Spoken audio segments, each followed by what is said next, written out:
So, you have been finally liberated, huh? Please have a coffee with me. We are happy to have you here.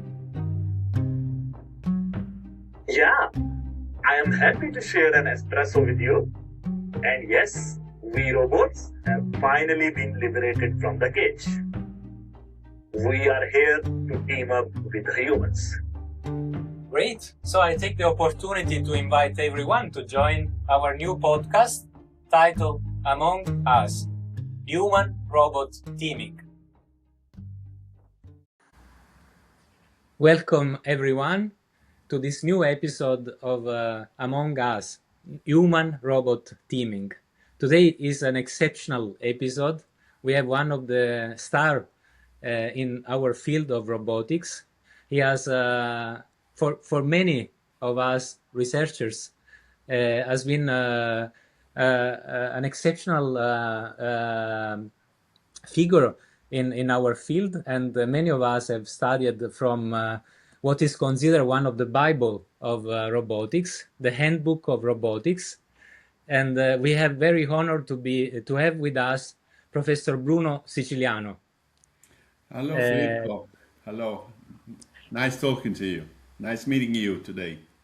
It's a real pleasure to have you here with us. And if you allow me, I would like to share with our listeners a small story that might be telling us and our listeners how much our professor cares about his Napoli football team. So we were supposed to record this episode a few days ago, and just the evening before, I received an email from Professor Bruno Siciliano, where he was saying that, Filippo, I'm very sorry, but I'm not in the mood to record this episode because of very discussable referees' decisions against my favorite team. Professor, do you want to tell us a little bit more about your passion about football and especially about Napoli? Yeah. It's it's all around. It's all around passion.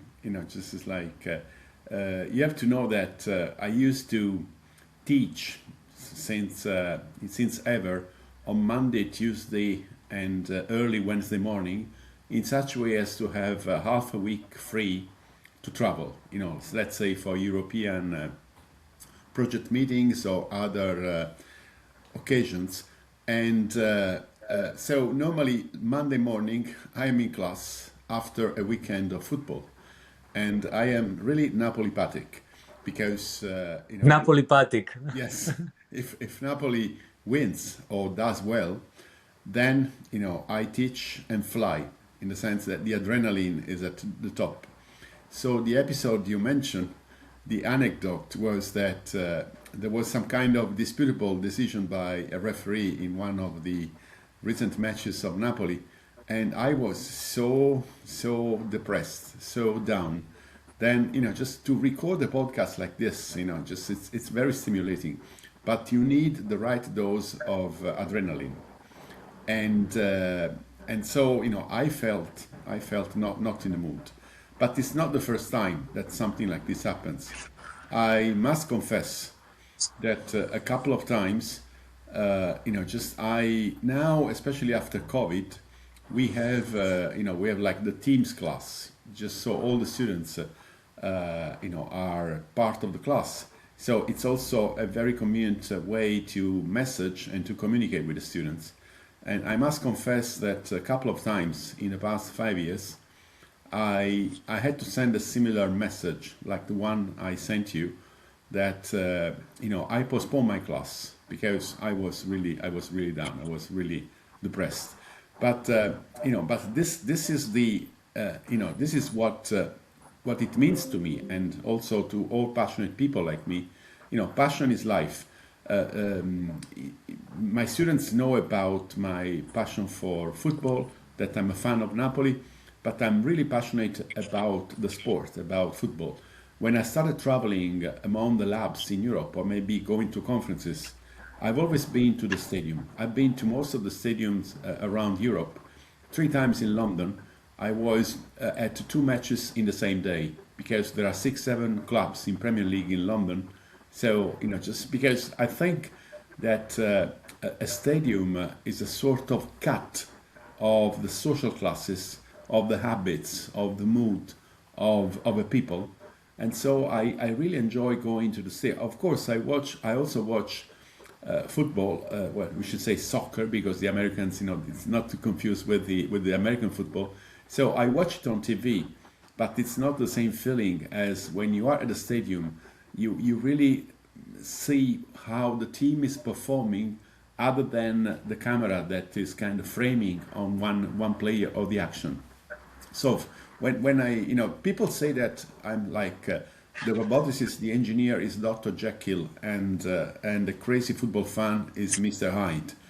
But for me, it's exactly the same passion, and it's not by chance that my lab, the Prisma lab in Napoli, is located adjacent next to the Maradona Stadium. So my interests, my passions are within a radius of less than 100 meter. So if I think if some software would make the heat map of my life in red color in the area of Fuorigrotta, just I think this is the place, the site on Earth where I've spent most of my time. And when I was a PhD student, before we had personal computers, I was spending my weekends in the lab, because I was doing experiments, or maybe I was working on mainframe, just on servers. I was programming under VAX VMS, and those were the years where Maradona was in Napoli. So Wow. I was spending, and all the matches at that time, they were on Sunday, all together, all contemporary. No, it's not like now. This is kind of from Friday until Monday, and you never know your agenda. For instance, tomorrow I'm in Florence for a meeting, and I cannot be in Cagliari because they set the match on Friday evening, and I accept this invitation on Friday, assuming that I would be free for the weekend to go to fly to Cagliari. And I mean, I can't, because just I say so. At that time, I was working during my PhD, and then I would just go across the street and go to watch, the legend of world football, Maradona. So I mean, just Maradona is definitely yeah. definitely a legend. So I mean, It's so this is like creativity the is passion. So sparkling it's creativity. not two personal. It's one passion. The same passion that I have for research, for teaching, and also for friends, for social interaction, is the same passion that I share with the other crazy football fans when we are in stadium and we sing. Or maybe it's even more fun when you travel and you are in a big stadium like Milan. There are like 80,000 people, and you are like 2,000 people, and you scream and you want to support the team. So it's nice. It's nice. This is very, very inspiring, and perhaps the creativity that you have shown during your research production has come or has been influenced by soccer. Yeah, but And yeah, I think so. And also, I feel that just once I gave a TEDx talk, and the TEDx talk I proposed a definition of Napoli that to some extent can also be applied to our country, to our nationality, Italy. I define Napoli as a city that trains to complexity and inspires a spirit of creativity. This nice. is what Italians are known for, I think. And I have to confess that some of the craziest ideas about research have been inspired by Napoli. When I got the advanced grant from European Research Council about dynamic manipulation, I was in the lab 2 days before the deadline, and we were thinking about some sort of demonstrator of our technology. Now, it is true that ERC grants are blue sky research. Nevertheless, since this was a proposal on robotics, we wanted to have a sort of, just experimental setup to accompany like also to verify the findings of the project. And we were working until late. We ordered a pizza, and then I had a sort of illumination. I say, let's choose the pizza as a sort of deformable object. So this is dynamic manipulation of the deformable objects. So it's like the stretching of the dough of the pizza is the tossing, is what the pizzaiolos make. Just seasoning is like the traditional pick and place. So there is no research challenge there. But baking is a challenge because with two motion, a sort of kind of swivel motion and a sort of tilting motion, the skilled pizzaiolo is capable of rotating the pizza peel, the pizza dough on the peel inside the oven in usually it's like 2 minutes, 120 seconds, to ensure a uniform baking, a uniform cooking of the pizza. So that's a control challenge because it's an under-actuated mechanical system, and with two control inputs, you want to control 3 degrees of three variables. So I mean, and the reaction from my students is, "Professor, you're crazy. We cannot ask for 2.5 million euro to realize a robot pizzaiolo." I say, no, this is just everybody will understand what level of dexterity, manipulability we need out of a sort of humanoid robotic system. So it's a wonderful challenge. And this turned out to be a great media expedient to attract the attention of the great public, of the great audience, towards the research challenge of robotics and ultimately towards our Prisma Lab in Napoli. So, just as like, and this all came from a Neapolitan inspiration. And the dream of robotics is to make intelligent machines to emulate the humans. So also, I think that from a sociological viewpoint and also from an anthropological viewpoint, the level of humanity in a bustling city like Napoli is a continuous source of inspiration for, as you said, for creativity, for adaptability, also for dependability.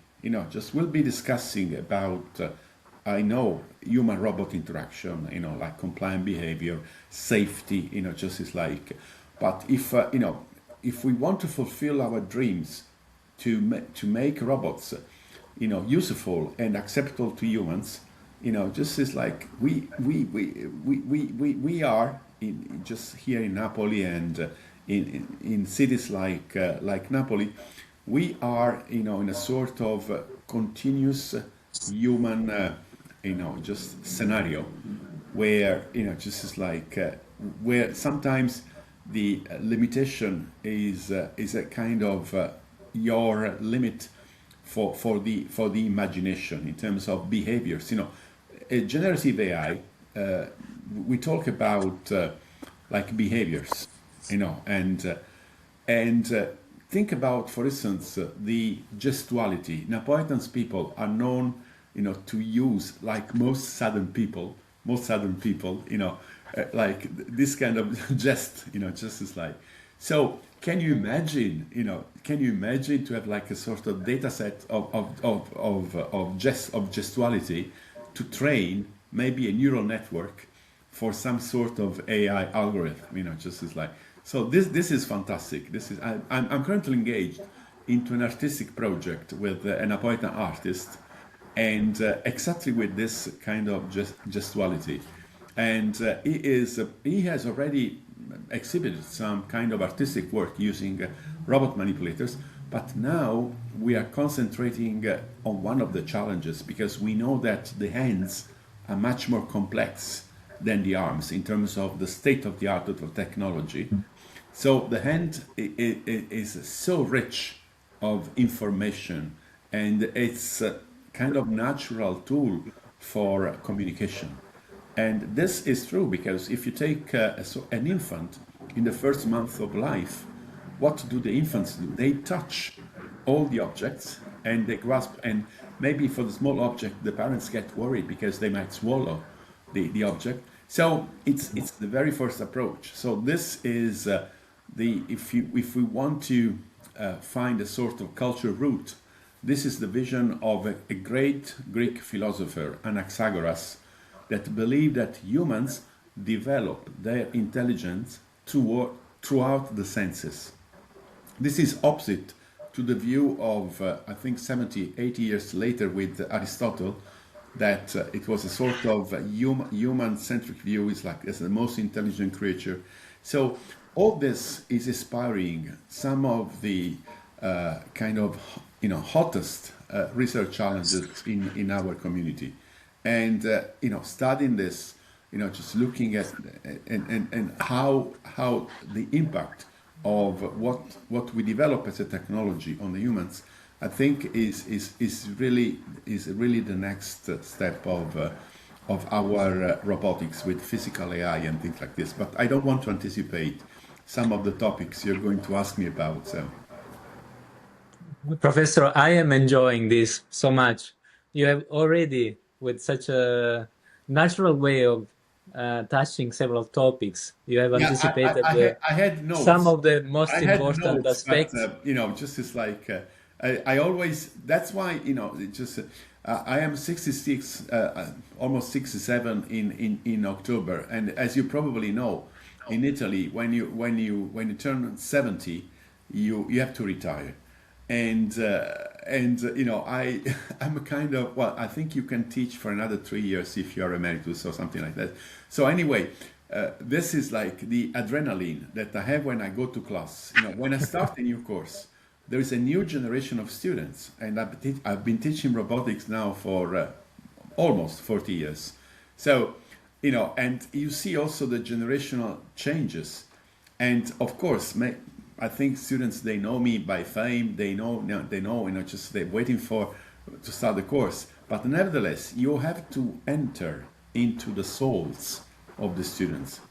So, and this is one of the most stimulating and exciting challenges. We go to conferences. When we go to conference, we speak to our mates, because you speak to a community that they do the same thing as you do. Just as like, although I also enjoy going to the science philosophy meetings, to the to the kind of meetings of neuroscientists and other communities, because that's what we need in terms of cross-fertilization of robotics with other disciplines. But nevertheless, when you teach, is you really have to enter in this. You really have to motivate the students. And after 2 hours of class, I'm physically tired, like when I was used to play football. So I am, sometimes I'm so tired after 2 hours of class, because it's a sort of psychophysical performance, and this is so exciting. I think I'm privileged to, just to enjoy and to really,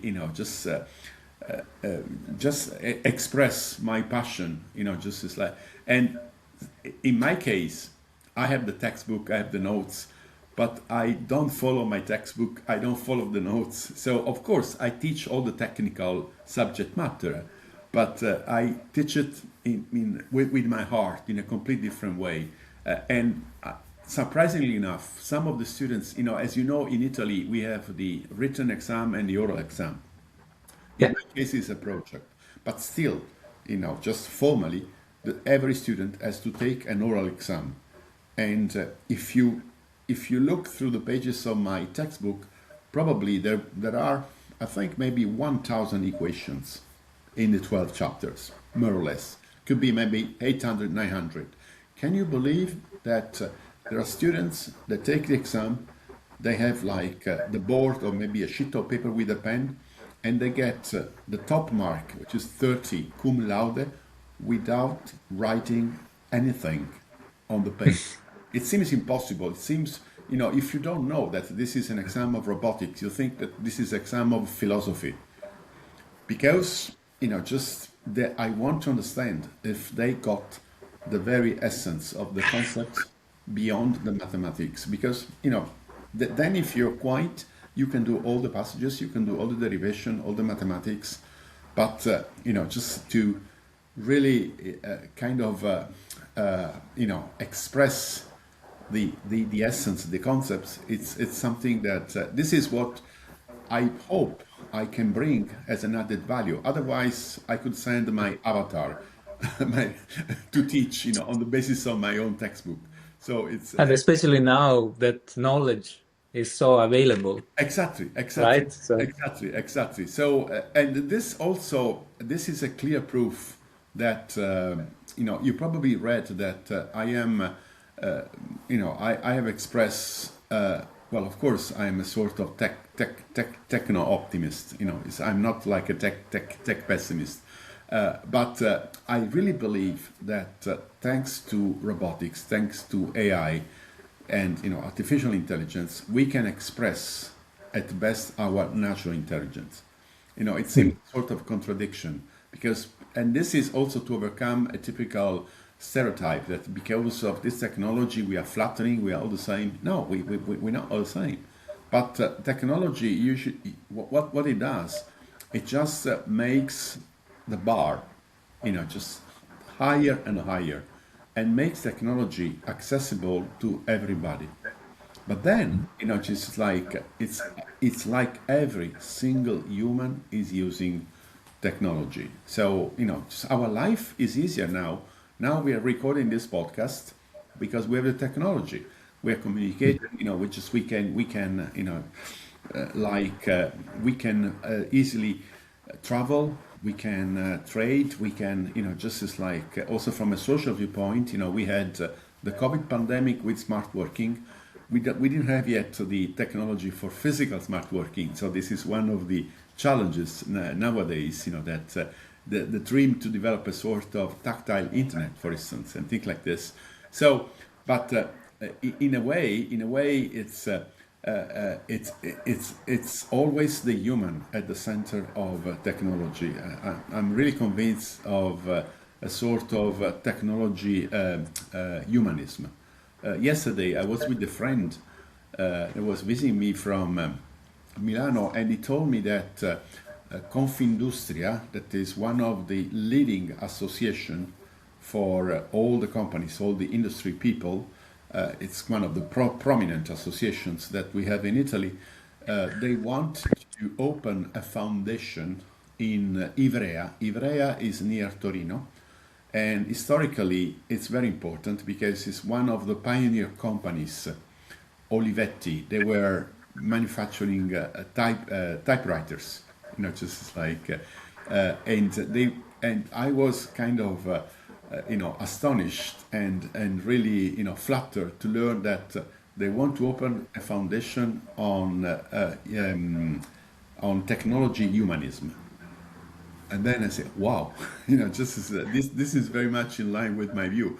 And I told this guy, he's a kind of expert of law.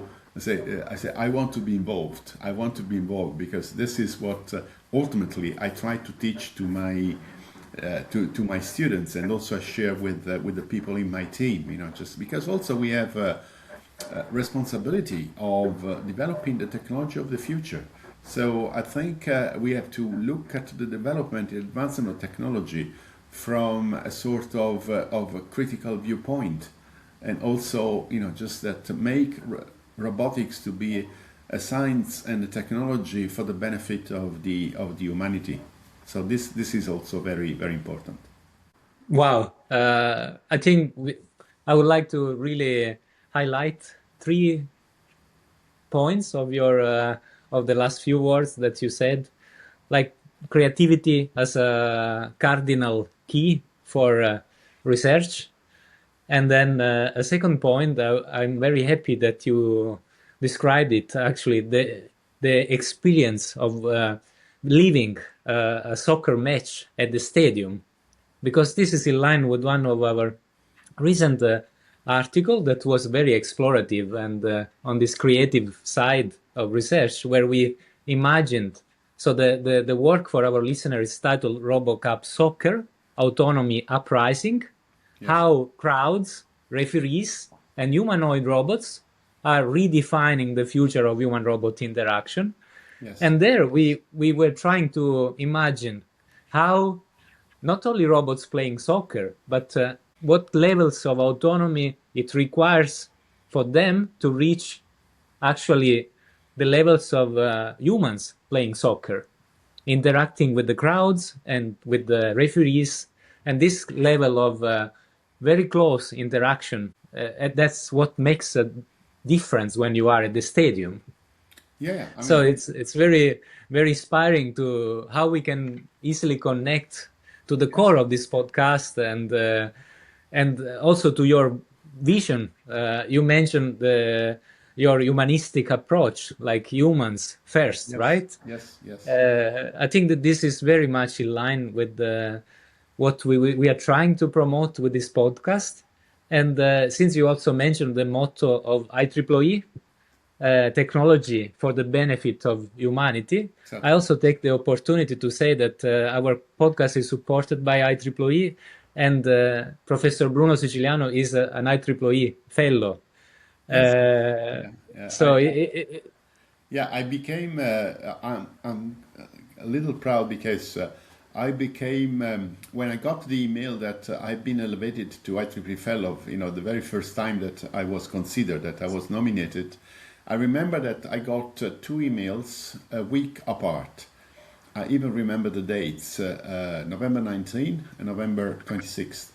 And November 19, I got an email that I had been elevated to IEEE Fellow, and I was in 1999, and I was still an associate professor. And a week later, I got email that I just qualified for promotion to full professor.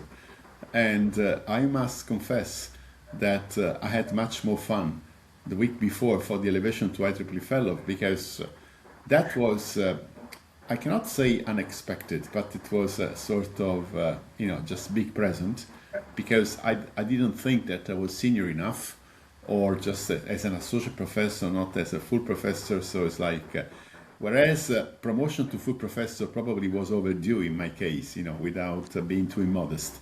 So, this is just to tell you. And then also I had the honor to be elected in October 2005 to the presidency of IEEE Robotics Mission Society, and my term was in 2008 and 2009. And yeah, I'm pretty sure that in the history of the presidents of the societies, I'm still the youngest president of the society so far. I very much hope that some younger folks really just get this opportunity, because I mean, those 2 years I learned a lot. They really taught me a lot. And I have to say that around that time I was also making the final effort for the Springer Handbook of Robotics, together with Usama Khatib. And the fact of kind of sharing just all what we do in research and science advancement with the Robotics Missions community and the society that I was leading also gave me a lot. It was a real added value to the outcome, and also I have to say to the kind of relationship with authoritative scientists and pioneers in the community, because when you are engaged into this kind of collegial effort like the handbook, you also need kind of networking and also skills to just cooperate with people coming from different countries, from different schools of thought, and you have to mediate. You have to really, just analyze some positions and also some sort of choices about what to write, how to write, and what message you want to convey with, in that case, with the chapters of the handbook. And we followed a very unique approach, since when we speak about teaming, just as and the approach was kind of risky, because typically when you have an edited collection of chapters for a book, basically you invite the known authors, and then it's the individual author to look for his, her co-authors and write the chapter. In our case, we chose the topics first, and then we say who are the big names in this topic. So if you look at the chapters of the handbook, except a few cases, like there were chapters co-authored by colleagues in our community that had never worked together, and we were stimulating them to work and write together. And also we try to get also a good geopolitical balance, and it was like, and so I was living, just as like all this, just I was leading the most prestigious professional association of Vice Society, as a president, and then I was making the president-elect first, for 2 years, and then president, and then making the final effort for the handbook. And this, I really, I really have fond memories. A lot of, I don't call it stress because, just I've never been, of course, ultimately I've been stressed also in some contingencies, but the stress was paying off in terms of the excitement that I was sharing with all the people involved into the society and into the handbook project. We also hosted ICRA, our flagship conference in Roma in 2007, and I was a program chair. So, I mean, if I look back at it, well, but probably when you reach the age around 50, I think you are at the peak of your hyper efficiency. So, I think I was really privileged that I could share all this passion and excitement with a number of colleagues and friends, and I think this. I hope, and I mean, looking now, like 15 or almost 20 years later, I think that this was transmitted to the next generations of young scientists like you and a number of other colleagues, because I mean, for us it was a sort of topical moment of our professional and also human paths. So, and I really have to say thanks to robotics, really.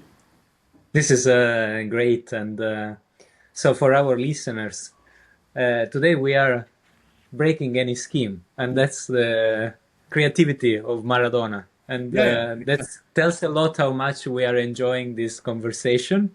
And I have 2 points I want to remark. One is related to hands and emotion, like the capability of our human hands to transfer, not just being functional to grasp objects, but transfer emotions. And when we talk about human-robot teaming, that ingredient of the interaction is very essential. And the second remark I want to do is this human-to-human teaming, to write a book that has been so instrumental for our field. And okay, I can share a small secret. We are not at that point yet, but this podcast, in my opinion, could be instrumental for writing a potential book on human-robot teaming. And one of the main goals of the podcast is to team up, connect people from different fields, because we believe that this idea of teaming is so cross boundaries. We had the first episode on intelligent emotions. Yes. We had the second episode. It's like very wide across field, but also vertically. We want to reach students. We want to reach professors, CEOs. So we believe that together we can use this as a way to work together and to bring this to the general audience as well. Yes, I agree. I cannot agree more. Just as like, this is really it's also part of. I'm sure you're familiar with my inspirational mantra, keep the gradient. Just as like. And, keep the gradient, and I was so emotional when you told me. This is like it's a sort of feeling that because of course when you want to tackle a kind of new challenge, and this is really the essence of research, you have to consider all different number of aspects, and there are moments when you might be kind of worried because maybe something is not working, or you find some kind of drawbacks along your path, or maybe there's a time, just usually I tell my students and also my kids that during your life and during your professional path, you encounter a number of sliding doors. And the sliding door, you have like maybe two choices, or some cases, multiple choices. And I observe the newer, the new generations. Some of them, some of the kids, they are kind of, just not frustrated, but they're worried for the uncertainty of the future, and they are kind of frightened to not to make the right choice, or to just as like when it comes to a sliding door. So my message that I share is like you don't have to be worried, you don't have to be scared by making a decision, because I went through a number of sliding doors myself, and I gave serious consideration to all the possible choices. This is the way to be good with your consciousness. I think this is important. And then no matter what you choose, just as like the fact that you have seriously pondered, you have seriously considered the other choices, that you have to, concern with your sliding door, also should give you the extra strength to believe in the choice that you have made, be it the right choice or maybe the wrong choice for some time, and then of course you can change, you can go back and think like this. I think this is and if you keep the gradient as a guiding tool, exactly. So then you can follow the plan, the long term. The gradient should be also that you can tackle the next challenge. So just is like it's not a straight line to go towards what you may call success or achievements. There's a very nice book written by one of my mentors, Professor Bernie Roth at Stanford University. Is one of the fathers of robot kinematics, but he's also a mental coach, and he's now 92 years old. He's a big kid. Until 2 years ago, used to go to the Burning Man. Burning Man is that gathering of anti-global people in the desert of Arizona, Nevada. So it's a big gathering of crazy people partying for 1 week. It's about a kind of big fist, and the apex of the fist is like the burning of this straw man that represents a sort of what is wrong in the world. And Bernie has taught me a lot, and he wrote a very nice book. The book is called The Achievement Habit. Stop wishing, stop dreaming of your life, and do what you want to do. So I find this, but then of course, just each time that you make a choice, there's a price always to pay, and you have to consider this. But this is very much in line with my keep the gradient, inspirational mantra, and so I think if I look back at what I've done, just is like how can you refuse an assistant professorship position in the US with a tenure track because you want to be a postdoc in Napoli and enjoy the times on Maradona? So people still don't understand why I, just at that time there was no money because I was postdoc, but I was a sort of amateur of research because I had no grant. So I was a mama and papa boy living with my parents at home, fiancé, not married yet, because we decided to be married with my wife only when we had two good positions, she as a judge and myself as an associate professor, to be independent from our families, from our parents.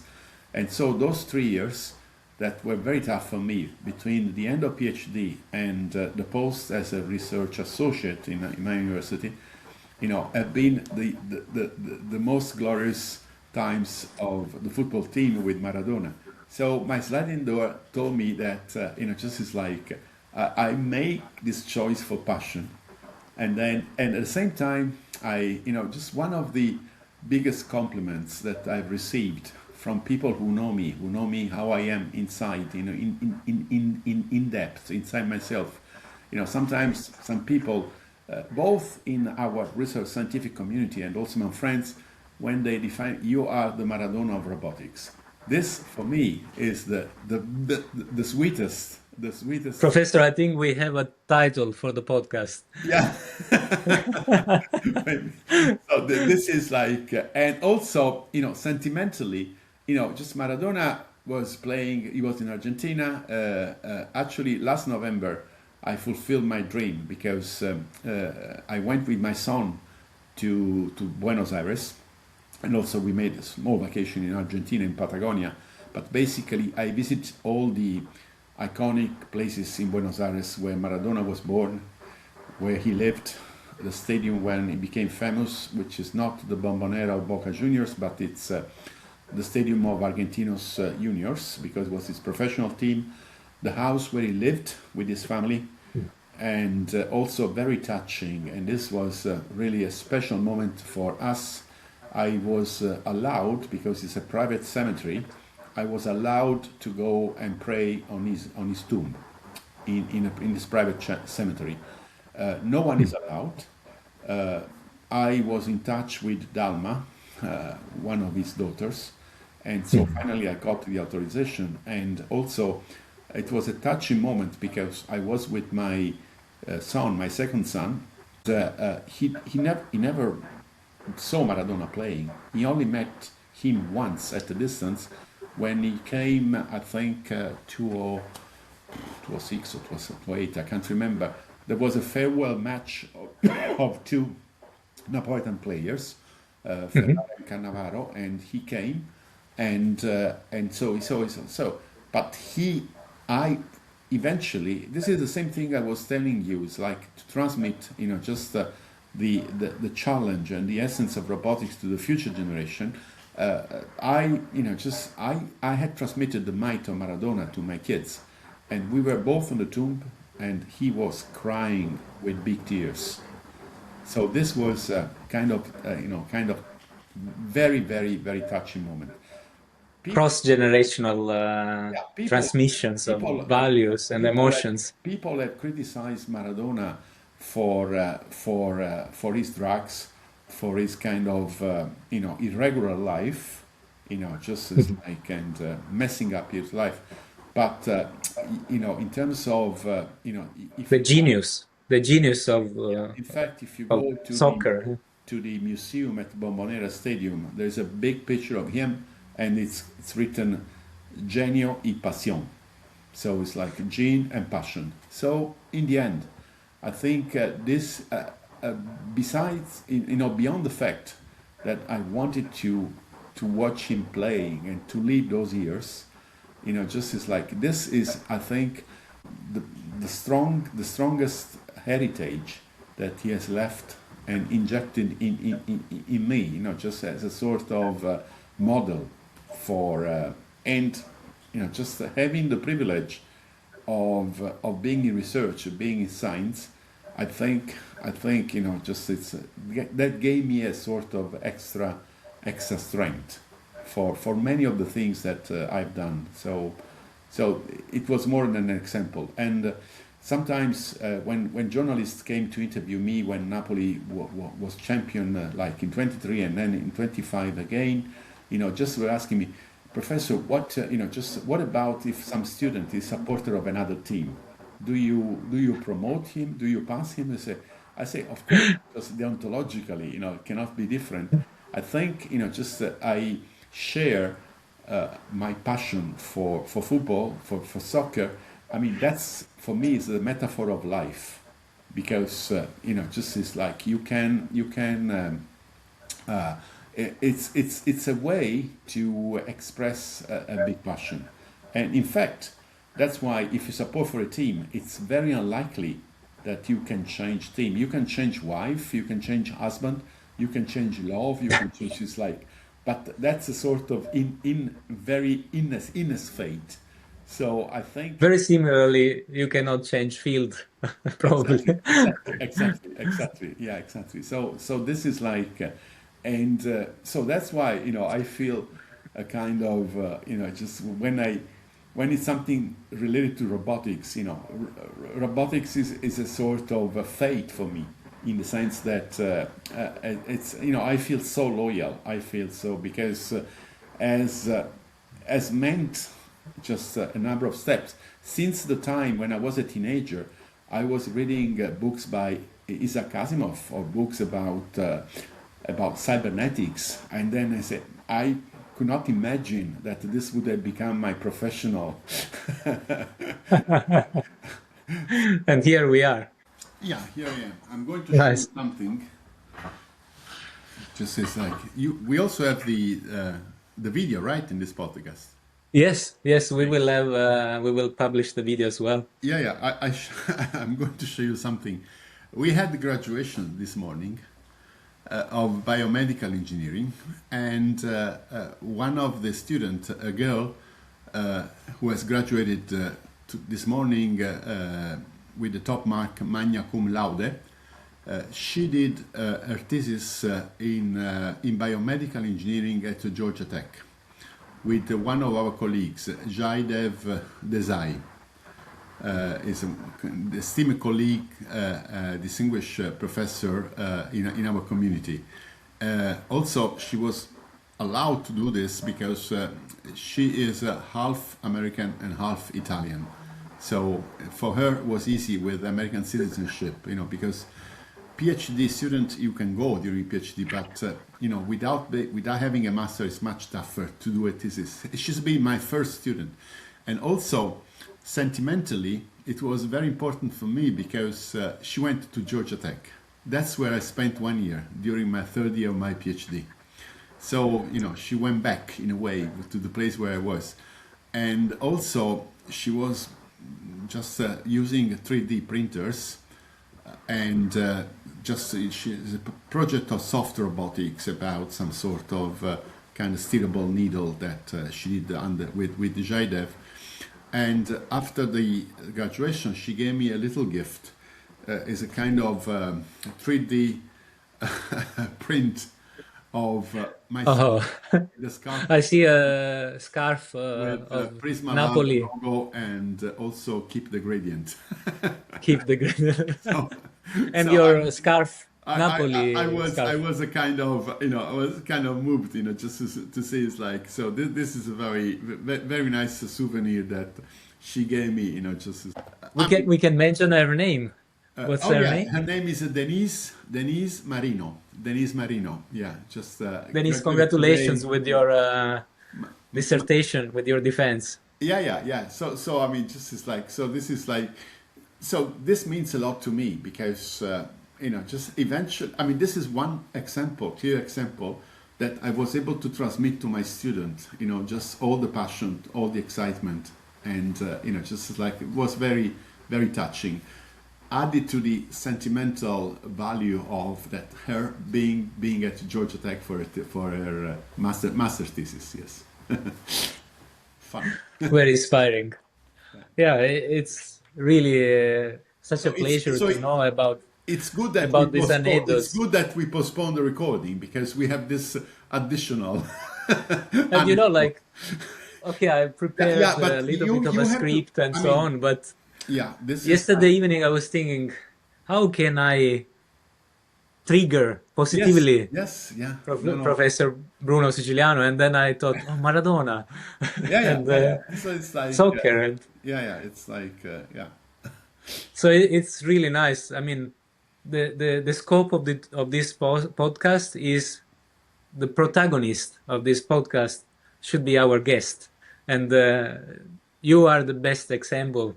Well, We are. I'm very happy to go outside the script, and as you said, this is also a touch of humanity. right? Yes, yes. We are so tired of, these perfect podcasts that are all edited and multiple times, and they look perfect, but the Yeah, content is not there.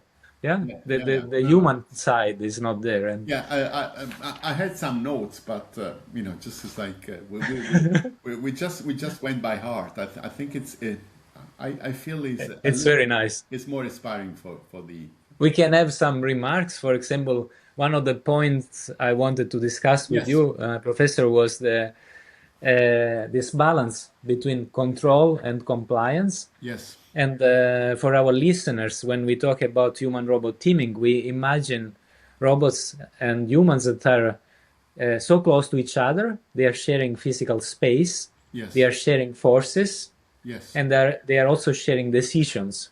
exactly. So, since there is such a proximity, such a close proximity, Yeah, yeah, then the balance between control and compliance is very relevant. And yes. we wanted to ask what you think about this. Yeah, yeah. I mean, just as like the I wrote a paper recently together with one of my assistant professors and some other colleagues, and this is about share autonomy and share control. So Sorry, Professor, I will interrupt you here because we have a song for this podcast. We will yes, play it at the end of the episode. okay, These words that you just mentioned yeah. are part of the lyrics in the Oh, song. really? I didn't know that. So this is the podcast of serendipity today. Sharing autonomy. Yes. Yeah, yeah, yeah, yeah. So it's like, and it's exactly what you said because you know there is a new paradigm because it's not that you I mean just humans make decisions and then you have to transmit those decisions to the machine. Just as like the the the degree of autonomy should come out naturally from the kind of interaction between the human and the machine. And these are, you have to accept, we have to accept that these are kind of interchangeable roles into the interaction. And it's the same thing, just as like, because one concern about acceptability of robots, of course, it's safety is stability. But when if you just look at the two words, control and compliance, it seems to be in contradiction because control is a synonym of precision, of accuracy, and in classical engineering, just frameworks, typically accuracy and precision is a synonym of rigidity. Just as that's typical. Just to.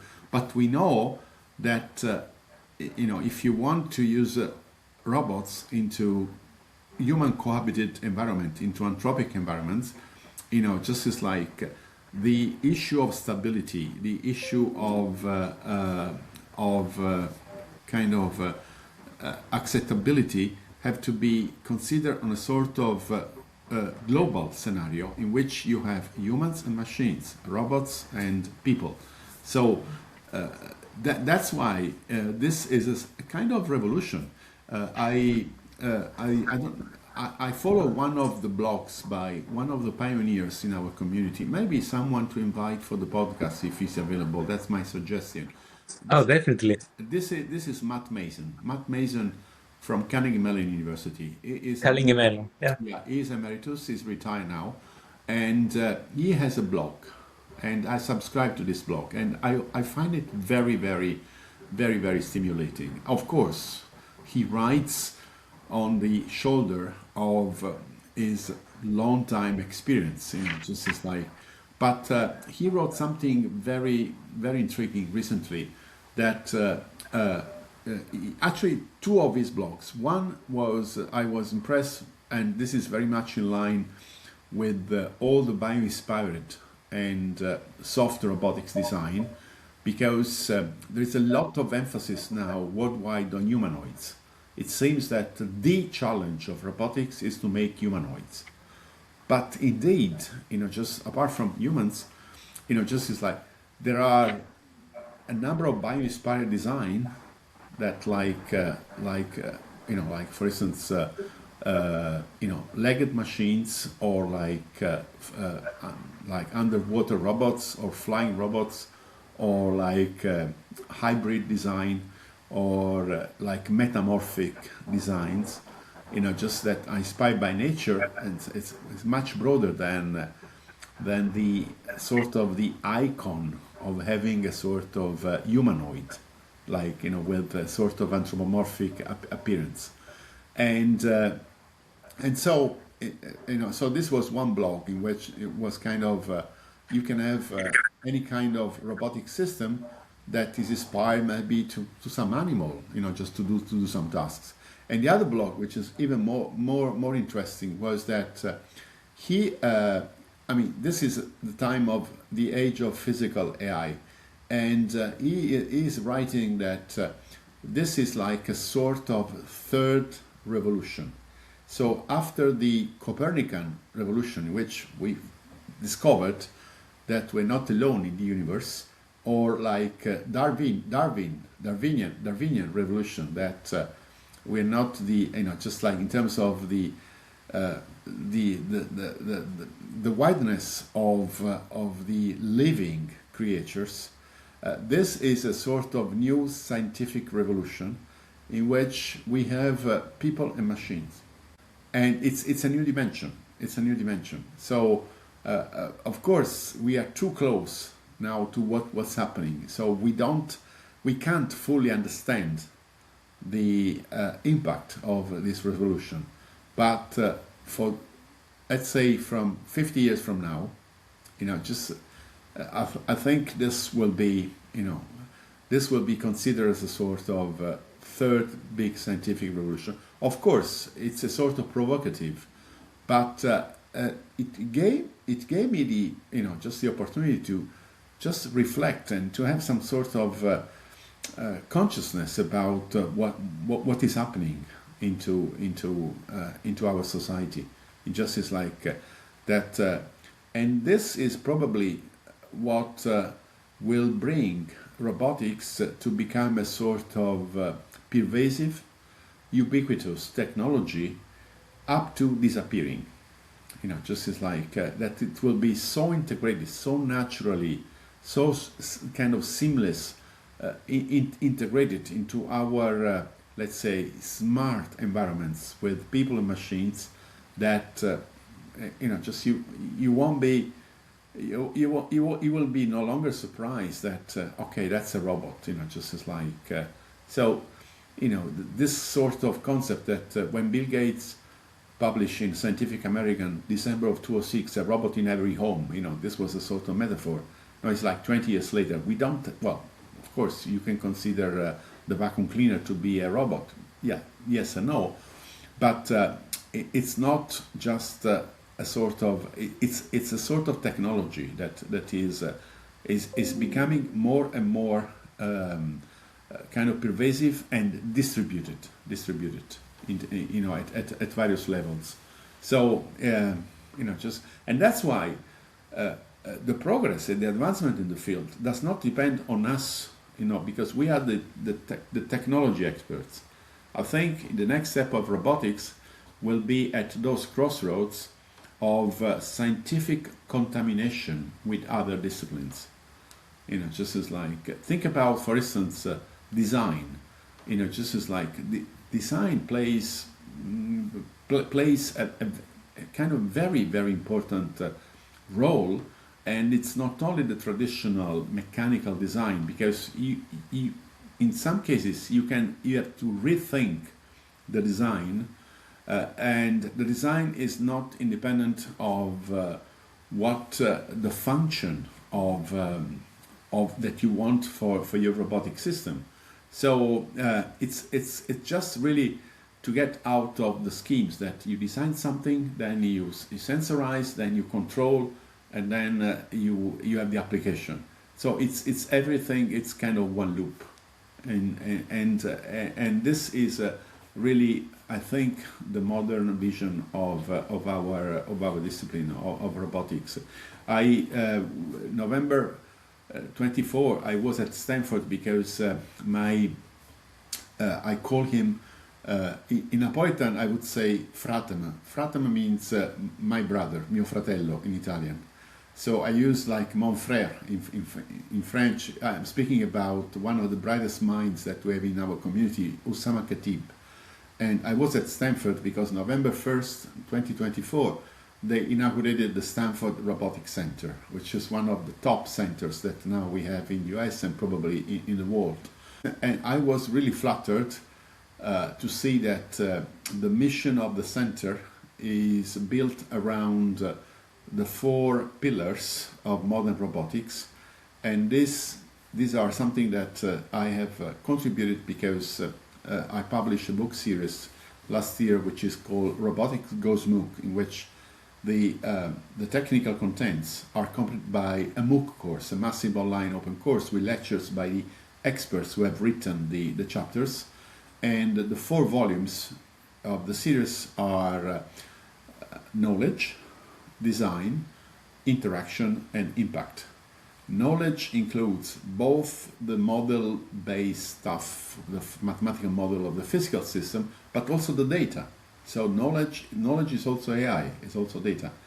Design is this kind of extended concept of design, and interaction. This is like human and machines, and then impact. And the impact is not only the application, but it's all the factors that are concerned with the application, including the ethical, legal, sociological issues, just acceptability, dependability, and I was flattered to see that Stanford was adopting this kind of my vision of modern robotics, and in a way it was another, like the example I was giving of Georgia Tech, it was a kind of another closure of the loop, because in between 88 and 89, I was soon to become a research assistant, a research associate in my university, but I had applied for a position at Stanford because Bernie was encouraging me to apply, also because he had recruited Oussama Khatib already a few years earlier. So he would have been, he would be glad to have just 2 roboticists, just Oussama is 9 years older than me, just working in the lab at Stanford. I was kind of, just undecided, just whether I should really, I was kind of shortlisted for the position. And then, again, just to say, I would say no, because of, just as like Maradona was still in Napoli, I was seriously engaged with my fiancée and I wanted to be married, and my wife, she's a judge, so she could not spend her degree in the US. And then I say, well, no, just as like, so in a way, I never went to Stanford, but the students at Stanford, they study robotics from a textbook. Then we had the handbook together, and last but not least, we had the mission of the center around so in a way, this is a clear proof that if you believe in your potential, if you believe in your dreams, if you nurture your dreams, and you're also kind of professional expectations, I think just as like there is a time in which this you can get back, and this was one example. And I was also emotionally involved because I made this trip as a part of a 3-week trip to the US with my daughter. I have 2 boys and a girl, and the 2 boys studied economics and management, and my daughter is now completing a master's degree in biomedical engineering. And that time, she had finished the bachelor, so we enjoy a 3-week trip to the US, both on the East Coast and in the Bay Area. And also, we were visiting the labs. There was also a conference at Stanford, and she was following the technical matter. And for me, as a father of an engineering, a daughter in engineering, I was kind of emotionally very, very involved. And I was I was kind of melting to live this moment of the inauguration of the center around the pillars of modern robotics, that my daughter was there. So it's like, yeah, life is treating me very well, I must say. It's very nice, Professor, to hear these words, very inspiring words. And normally during our podcast, I try to do some remarks, but I think there is no better remark in this case to read part of the lyrics of this song that Yes, yes, we please, have. please. So our lyrics, part of our lyrics says, "Among us, we are stronger when we are teaming. Humans' hearts and circuit dreaming. Side by side we rise. Among us, not alone in innovation. Shared control, shared creation. Rewriting our design." Wow. So I think that you have, it looks like you almost knew the Yeah, lyrics of and this song. You have yeah, yeah, touched all yeah. the words. And I was unaware of this, so it's like it's nice. Yes. Very good. Um, so we can continue with our discussion, maybe building on the legacy Yeah. of the Prisma projects that you have been leading during the years, Yes. and how. What do you think is the current barrier for this transition to the concept of human-robot teaming? What is the biggest obstacle that you see? Well, the yeah, the I mean, like I give you, I mean, just I give you one example that it's another story. You know, like the story I told you about the lab, the pizza, and things like this. The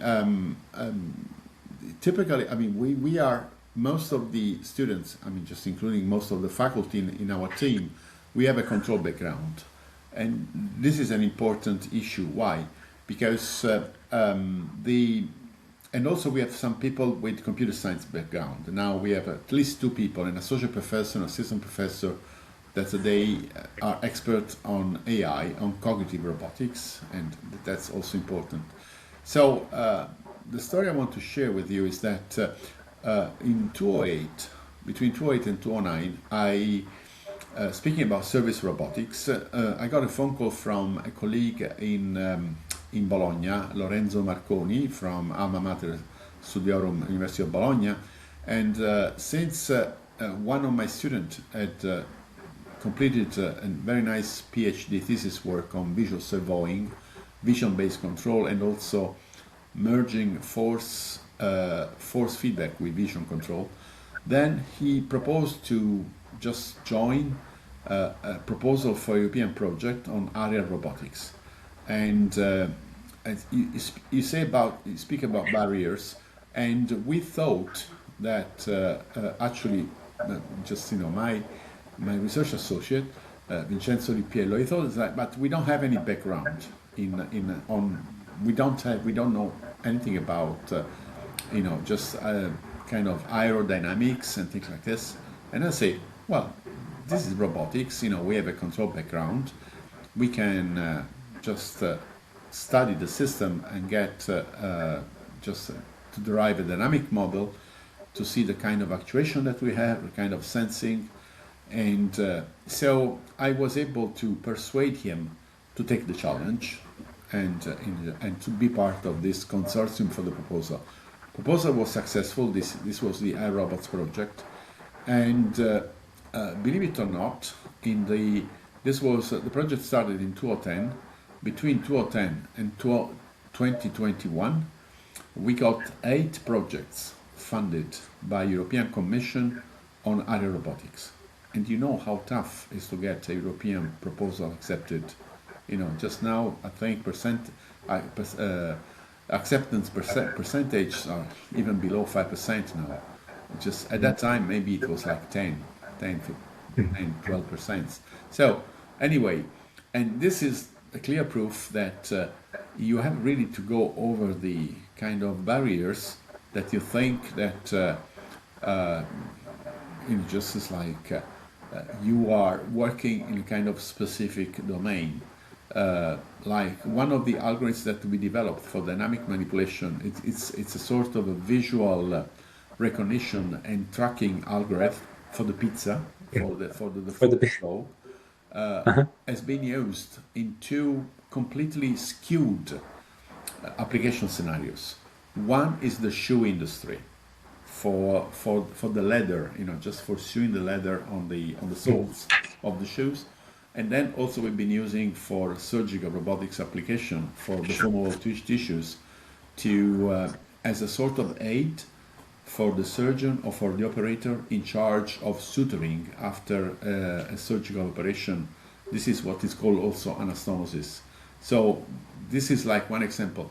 And I mean, then I told my folks, look, apparently we were developing this kind of pizza making robot with the algorithm, and this algorithm has found application and also commercialization in two completely different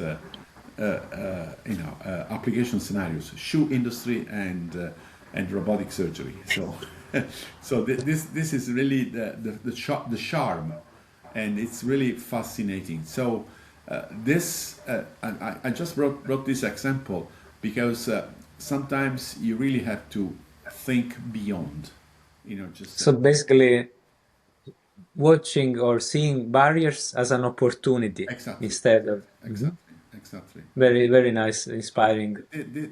This is what's I mean, but I'm sure there are many stories like this in research teams around the world. Just I offer. I want to share one small story also. Yes. We developed a library for industrial KUKA industrial robots, Yes. and it up to now is probably the only open source library for this family of robots, and we developed it for industrial applications, Yes. for hybrid force position control and so on. And then one day I got a phone call from Cinecittà in Roma, Yeah. and they were using the library to stabilize the camera for Yes. commercials. And Yes. Yes. so it's like, as you said, sometimes barriers can be seen as an opportunity, and it's also very inspiring that some of our tools that we develop are used Exactly. in different fields, And unexpected yeah, and fields. I have another example that just now just is like the work that we did on this kind of non-prehensile manipulation, manipulation of object without grasping, is also been inspiring some work on legged robotics, because this was is another guy working in my team, Fabio Ruggero, that is working on legged robotics. We have one of the robotic dogs, and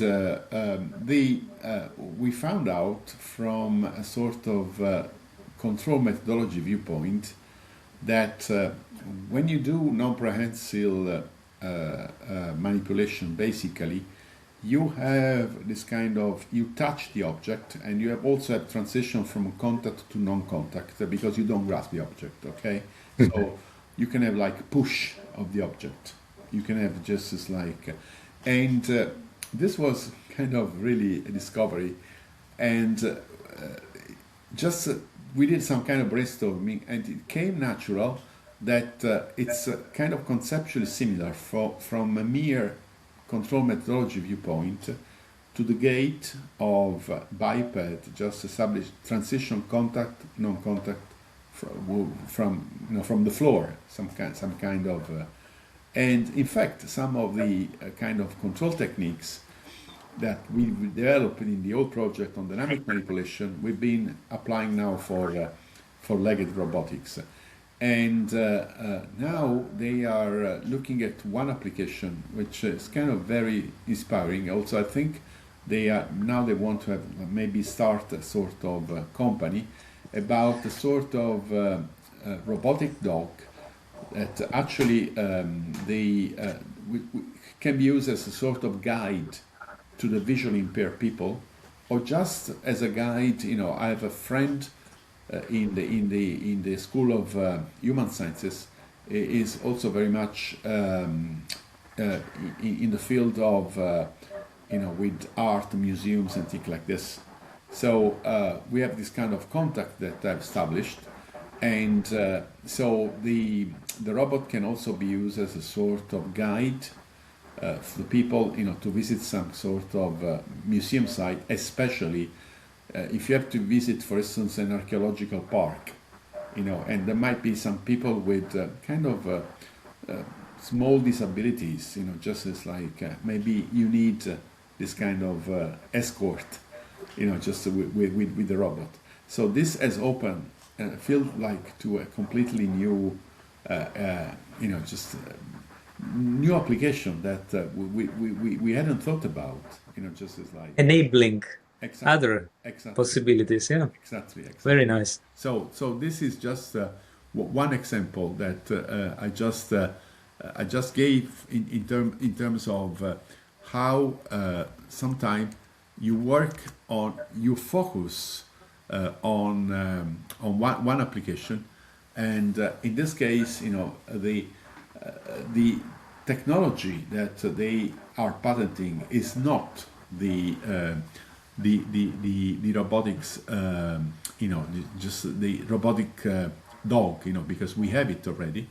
It's a sort of intelligent leash connecting the human to the robot that also works. It's a sensorized, of course, and so you can just share the contact forces with the robotic system. So, and this came. This also highlights the importance of investing in creating enabling tools, Exactly. right? Exactly. So research that can be reused and can be sold many times in the future, right? Yes, and To also keep up with the gradient. yeah, and this is also about sustainability. Just because you want, and just you develop this, and then just you can use this in a kind of different setting. So it's and this is really I mean, and I can bring up many examples of stories about this kind of robotics applications where this sort of kind of process brings to kind of new findings and new opportunities. So this I'm sure that this will be, I trust that this will be sort of application that it will be. And also this all these applications, they also contribute. You spoke about barriers. One of the barriers is also about whether the people are trusting this technology. This is another. Exactly. Acceptance, right?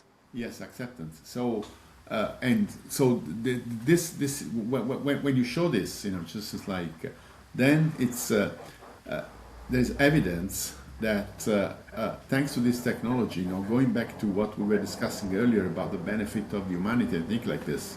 I mean, this is just just one example that you can develop something that is allowing just the people to, in that case, it's like, for instance, the exoskeletons and other things like this.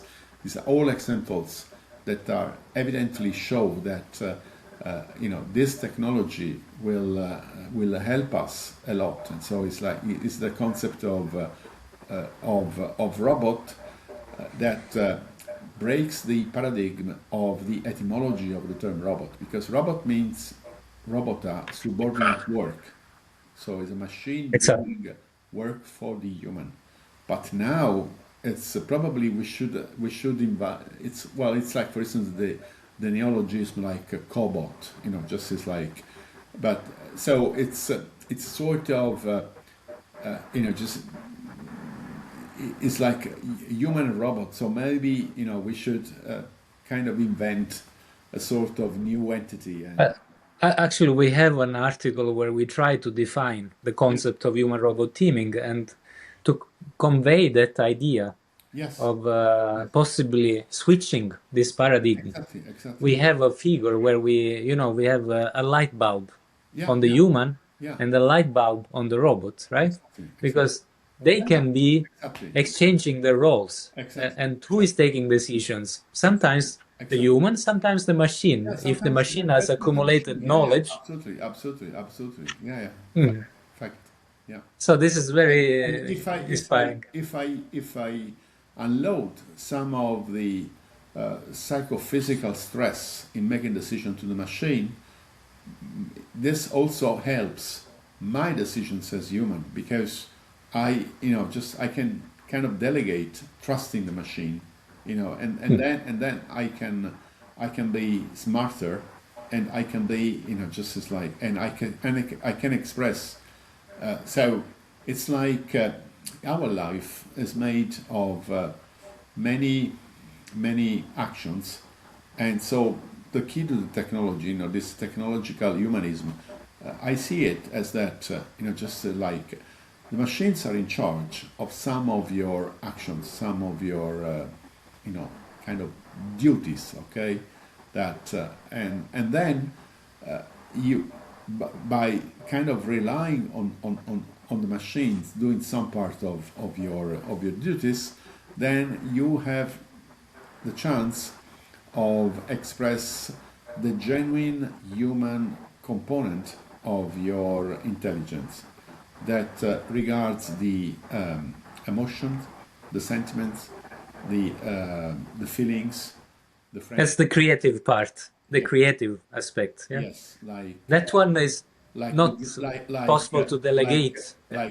dreams, fate, just as that. So this is the key, and thanks God, we have this technology, that's just supporting us, and just this make us, just live and express ourselves as humans much more than before. Even more than before. Yeah. Exactly, exactly. So this, for me, this is progress in all senses. As human beings, Mhm. Yeah, very, very inspiring. Definitely, uh, this is in line with the vision of this podcast, and with this, I would like to also ask you your opinion. We talked about barriers, Yes, and you have been actively been involved with several committees for standards like ISO standards yes, and yes, your definition of physical human interaction and so on. yes. Uh, how do you see these standards? Probably, are they constraining this transition, or should we work together to produce new standards? Yeah, I think the technology has progressed maybe like too fast for the regulatory framework, because just as like the of course in AI, for instance, we have the AI Act, just as like, but when you add the physical dimension, it's much more challenging. So the even the ISO standards, and it's like you cannot there are not enough standards about what level of safety and what level of autonomy does a cobot have. There are some, but it's not enough. For And example, for autonomous cars, yeah, there are some standards now, exactly. Yeah, yeah, but there are some standards. I feel that just as like the thing is that I mean, I see, for instance, some differences um, in kind of big geographical areas. Like I take, for instance, schematically, like Europe, US, and China. Just as like, I mean, the differences are that in Europe, and this is also part of our heritage, also part of centuries and centuries of history.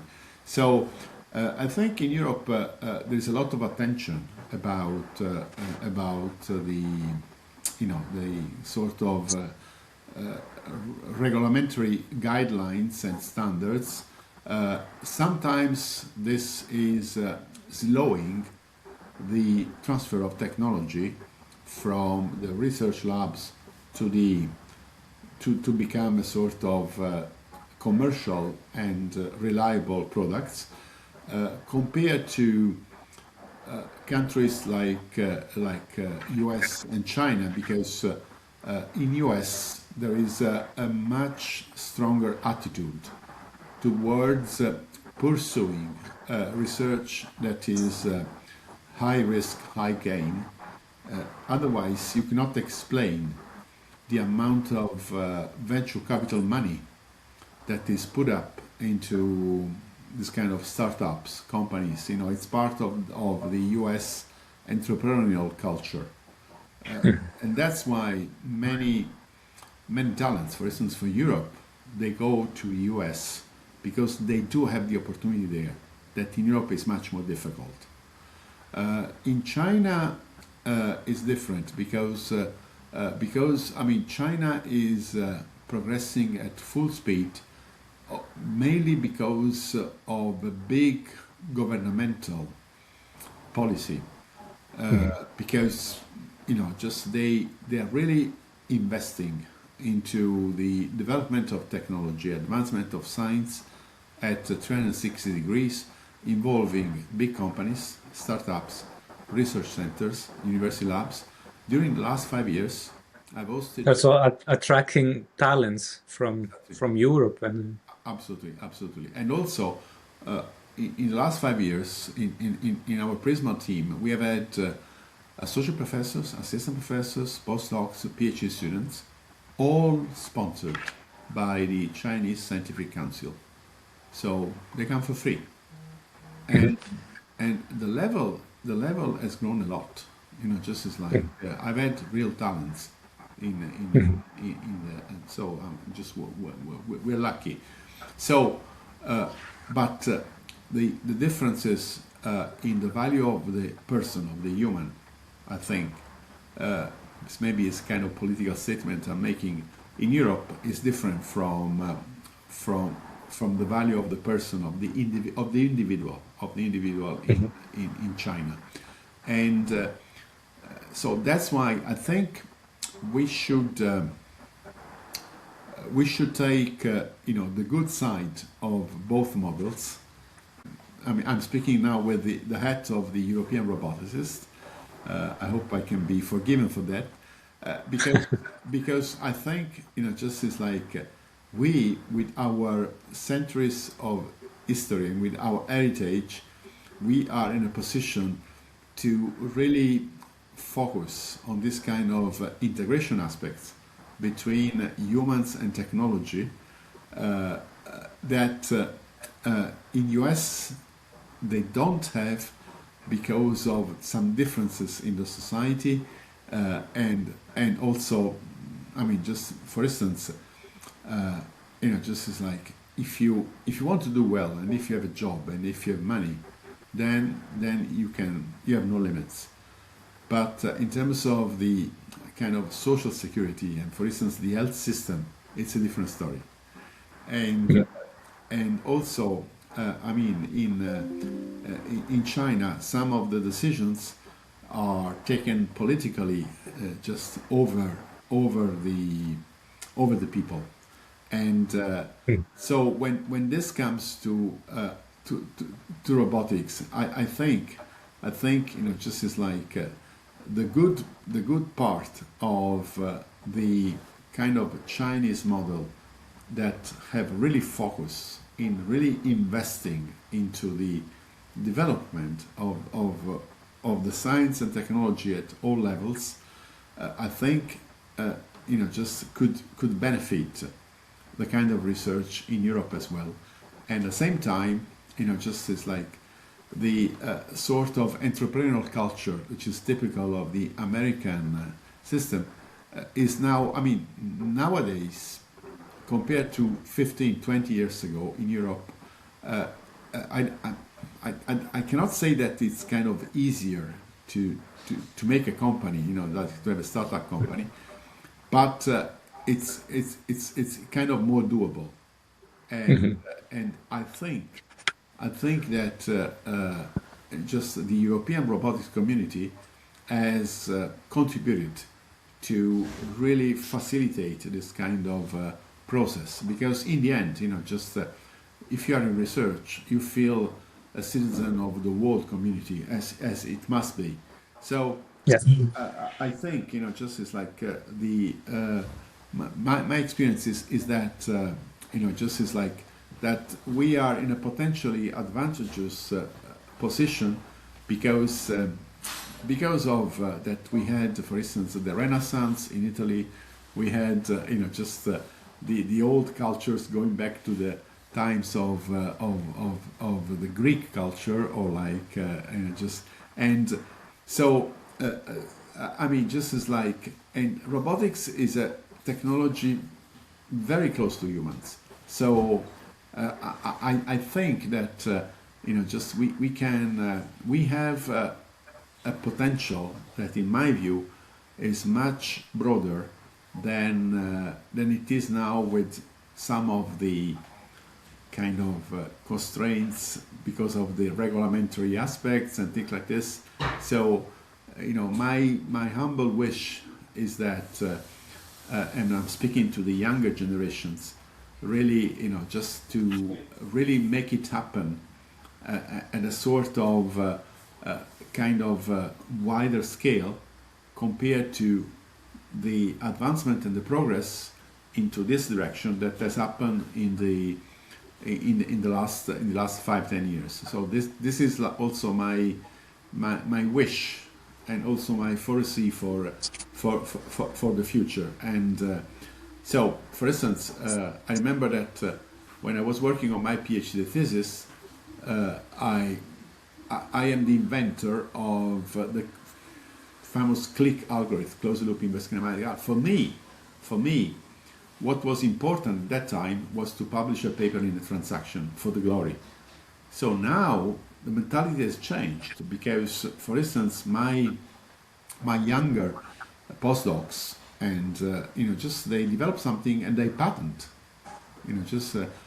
so like patents were not part of my culture, of my model, because also no one had taught me, or just had brought up the possibility of patenting and just making a company. Of course, I wanted to be an academic, and in fact, just some of my folks, they have now startup companies, and in my case, intentionally, I did not want to be part of these companies, because I am a man of the institutions, and also, since I have the luck, I have the privilege of having many talents in my team, I decided not to be involved financially, not to have any sort of bias whatsoever in favoring like one technology, because of the remunerative aspects of just of a startup. So I'm really happy that all my kids, they have startup companies, and I'm pushing a lot. I'm really encouraging them to have startup companies. But just I have to keep the balance, because I am kind of I must be super partes if we want to use a Latin expression. So it's like yeah, but maybe because I'm getting old, probably. But but I think I see many more opportunities, and the culture is changed also thanks to this kind of exchange that has been kind of nurtured by international cooperation, by IEEE Robotics Mission Society, by just all kind of exchange of PhD students, postdocs. For instance, I have to say that with this flow of Chinese PhD students, postdocs, and professors, I mean, just this has opened up the team, just as like to, and has brought a real value to the team, in terms of also because they're very hard workers. They're very good workers. So this was a sort of boost also for the people. Just today I just passed by the lab, and I mean, we have a new nice lab also with a kitchen and things like this, and just I took a picture at I think there was like 25-30 students. They were enjoying a common lunch, this was So something. this is very nice to hear, especially in a world where Exactly, we have ongoing wars, and exactly. So we are scientists. We want to exactly, work exactly. together. Yeah, And yeah. in the past, we hosted students from Pakistan, students from Iran, from all countries, all cultures. Just from Australia, from Argentina, from Mexico, from just I'm thinking like France, Germany, and also from US. So this is really just is like, and there is this kind of common spirit that And science should be always above politics, absolutely, above absolutely, absolutely. any of these conflicts. Yeah. Yeah, yeah. So It's this it's is very, like very important. art. Just as like today I just passed by the going back to Maradona. I just passed by the Maradona Stadium, and today there was the inauguration of a new murales by one of the street artists. His name is Jorit. His true name is a Napolitan guy. He's a street artist, and also he has some other murales, some other artistic work in the city. The thing is that this guy has had also some sort of political positions that are not well accepted because of just as like, but his artistic work, is just it's astonishing. It's very just as like so.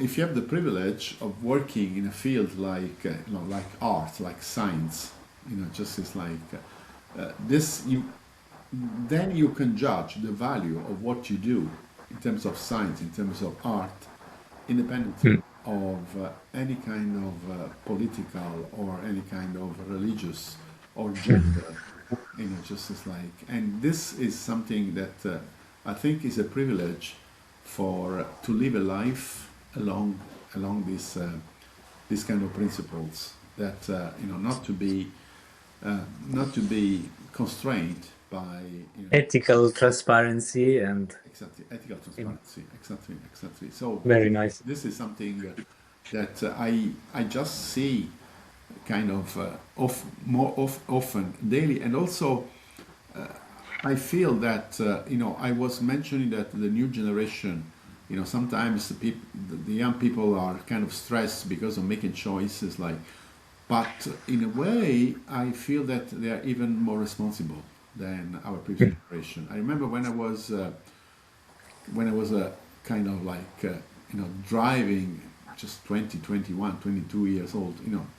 Alcohol has never been a problem in Italy. Just as like, but for sure, with the current rules, probably I think I was driving sometime a car. I would go out with me, my fiance, and we would enjoy maybe a bottle of wine, and we would drive.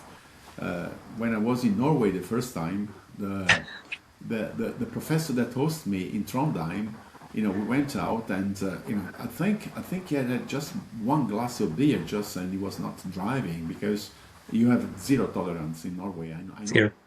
that. Just as like, That's another point that connects our roads. I was yes, studying, I took my PhD in Trondheim. I yes, continue. exactly. So that's I remember this. This was 1990, the first time I went, I believe, and and now my kids, just their sponsor, just is like they go out and one of them does not drink at all.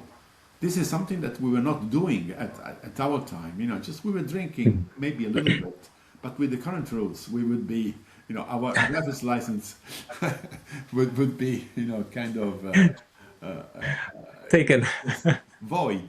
This is like Void.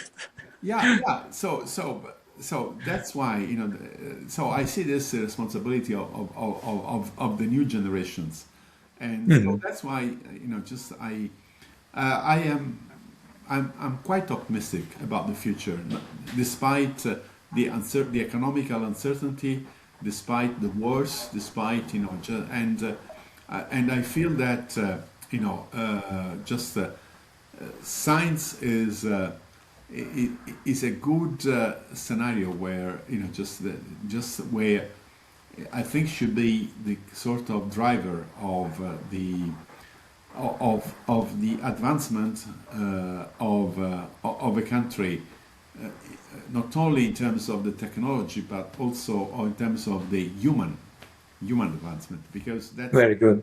that's our dream, just that the future humans will be better than the previous generations. So yeah, that's And speaking about future generations, Professor, if we close our eyes yes, from a technological perspective, yes. 10 years, 20 years, I mean, if you are going to visit again Maradona, what are you gonna tell him in 10, 20 years? What do you see? That's This is probably the most challenging point to discuss with you, but yeah, that's the I cannot. I mean, just as like the I think just like the emotions of someone of my generation are probably different from the emotions of like a millennial or someone from the Z generation, because because I mean the world has changed, and just in terms of and I see this also into the because emotion is a kind of elaboration of perception, just sticking to the technical matter. So I think the way it's not only the advancement of technology or more and more advanced sensors, just well, I mean, if we speak about immersion, about augmented reality, just this kind of so this is like so. I think in myself as a digital immigrant, my emotion is heavily influenced by the fact that just before the digital age, I had just kind of feelings, the emotions were kind of different. So the new generations have the starting point is already in the digital age, in the digital era. So what is next? I mean, it's not easy to answer, but I feel that is something that we cannot clearly code, we cannot clearly focus at that time. But so for example, perhaps we could narrow down this prediction. Your generation especially has seen a revolution involving human senses. yes, So, for example, vision. yes, First, yes, you could capture photos, first black and white, only analog on a film. exactly, Then it became digital. Now we have full HD videos. exactly, And we can search images, we can search videos. exactly. The same has happened with the audio as well. Yeah, yeah. So what we hear, we can record it, we can play it. Also, especially with AI, now you can create images, you can create videos with people from the past, so you can, just as like, and so this is something that just as like it's hard to predict. It's hard to predict, but You see more of a multi-modal approach, or yes, yeah, that will also help this I think so. communication I between machines and humans. I think so. I think so. I think so. It's like, and there are new ways of communication, and that are really different from even now. I mean, I am, of course, I am in the very heart of technology because that's what I do. So probably my observatory point is a sort of privilege with respect to the average people. So I see the innovation before the average people, because we are in science, we are in research, but then just is like for the future generations, what would mean, just for instance, to have some sort of big emotional involvement just to do this, like when I went to Argentina, you mentioned Maradona, the tomb, and just is like, so will we have this kind of feelings, like, will they exist, this kind of feelings, or it will be just, having this emotion because of some kind of creative, I don't know, maybe AI or augmented reality, or just as like, we don't know, we don't know. I'm just like, but in a way, I think that I think we have a sort of responsibility before the future generations, and the kind of responsibility is to really be able to really kind of share the experience that, for instance, my generation lived, because this could be. I'm not saying that it will go in the same way, but what I'm saying is that at least should be a sort of element, some sort of facts that should be accessible to the new generation to decide what to go somewhere, just to use technology in some way, or just to live, and also share the feelings, share the emotions, and So in Italian we say staffetta, a exactly, relay. yeah, We exactly, pass it to the yeah, next exactly, generation. exactly. So and robotics is a very good example, because of the proximity of the technology with the humans. So I think we even have a kind of stronger responsibility towards towards the future generations, I think, and yeah. So that's well, we'll see. I'm curious. Sometimes just say, oh, I wish I would be like, maybe, I don't know, 20 years younger to enjoy, to see, just as like this cannot happen. But at the same time, just this is really, really, just the most exciting part is really with just observing. So this goes back, to the fact that during this almost 40 years of teaching, I've seen a lot of generational changes, and and this has also contributed substantially to keep me young. Yes. Yeah, because it's a privilege. It's a privilege, just as like because otherwise, just other kind of jobs, you live, you grow, and you live, and you get old with the people of your age. Instead, True, true. each year is a kind of new, just Mm. like there is a gap, just of course, just the sometimes I know that students say, oh, that's old professor, just I usually I challenge a lot with the young, just, I don't want to say I provoke, because I don't, but I stimulate them, and also they feel that they can just they can dare with me. They can challenge me, just as like, Teasing each other, yes, like in a exactly, relation. exactly. Yeah. Beyond the barriers of the role of professor and student, just I have many stories with in the last few years with students that just that I. But one thing that just as, and I think I'm lucky, is like I think no one has ever behaved as student and professionally with me.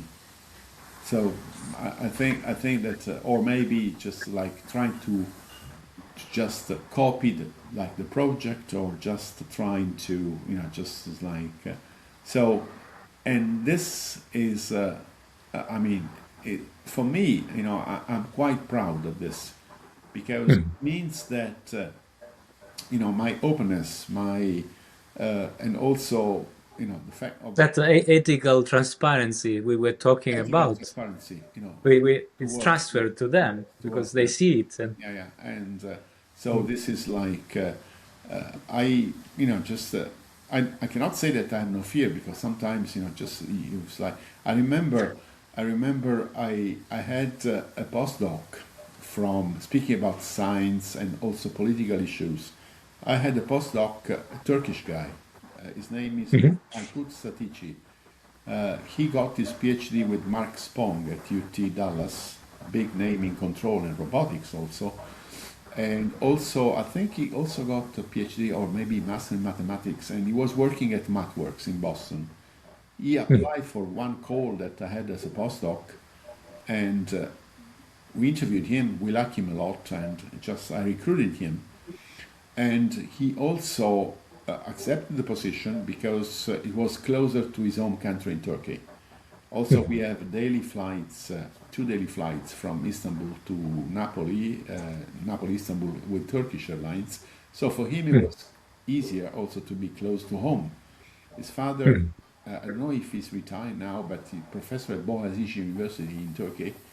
And Mhm. so his dream was to be few years with us and then just go back to Turkey and become an academic. Mhm. Unfortunately, just after 2 or 3 years, when Erdogan took Ah, yes. power in Turkey, apparently his family was among the disgraced families. Mhm. So life was a lot tougher for him, for his family, and he understood that his dream to just go back to Turkey sometime was not going to be just to turn true. And Mhm. he decided to go back to the US. Mhm. And, thanks to my contacts, just as like I wrote like letters of reference, and he got to work at MIT with Russ Drake. And Russ called me on the phone, and he told me just, he is a jewel. I know he's the best, just, and I tell you, just we had our kind of weekly meeting with him, and I'm not bad in mathematics and control. He is a genius. He was giving me a hard time. Just as like in solving some complex problems. He was incredible. He's a professor in the US now.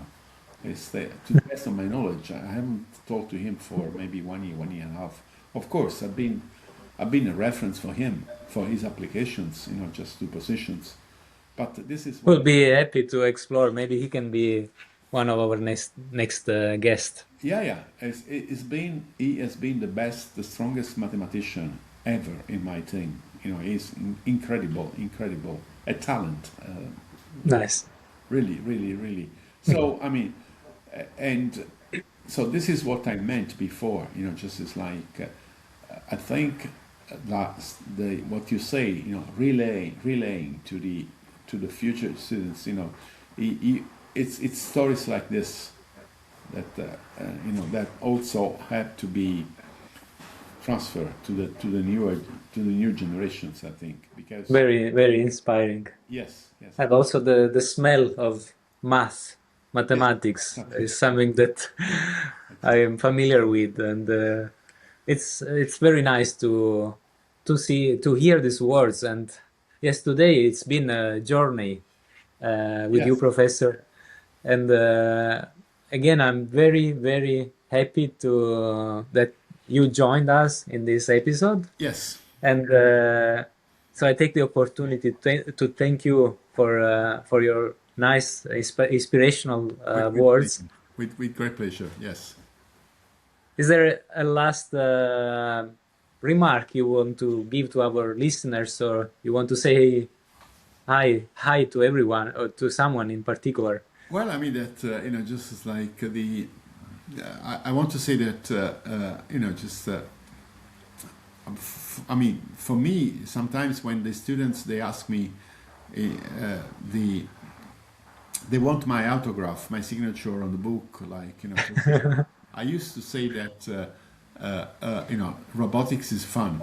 Robotics is fun. Just as like this is my, and then of course keep the gradient. But robotics is. I think that it's a sort of a positive thing. Just is something that just says like, and also robotics conveys a lot of, for me, like hope and trust. Just as like, so this is, I think, the final message I want to share with the listeners of this podcast. Just I had the privilege of living this from the time of the dreams with the cybernetics, with some kind of future. Now it's a reality. So just as like, so it seems that there is no more space for dreaming, for wishing, but instead, just as like it's now, especially with AI robotics, with physical AI, this could be a sort of new kind of starting pad from where just to do the kind of next step. So it's up to the younger generations, to start from a reality, and just to think bigger, and also to just to dream on a different dimension, different scale. So this is something that I want to share with, especially with the younger listeners of this podcast. But we are really, really grateful, Professor, for your words. And so Professor Siciliano has been a pioneer in our field, and having him with us today has been so inspirational.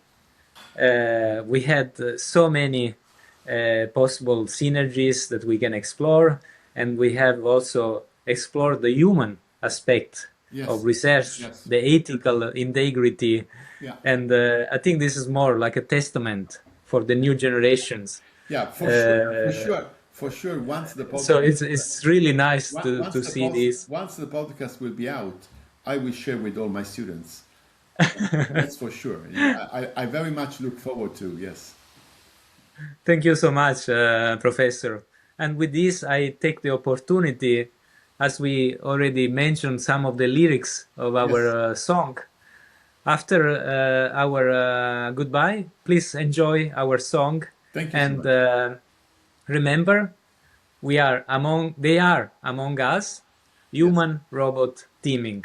Yes. So goodbye, arrivederci, Professore. Ciao, Filippo. To the next occasion. Yes. And goodbye, everyone. Okay. Bye then. Bye.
Through the noise of doubt and distance, Through the fear of what may be, we found trust in every motion, in shared autonomy. Not replacement, not surrender, but a fusion of design. Intelligence extended, your decision joined with mine. Oh, we rise together in the space where futures start. Oh, not rivals, partners, code and courage, mind and heart. Among us, stronger when we're teaming, human hearts and circuits dreaming. Side by side we stand. Among us, shared control, shared believing, human robot teaming, shaping what we are. Is it steel? Is it soul? Is it logic taking hold? Is it fear we leave behind when two forms of thought combine? Hear the signal, feel the spark, we ignite the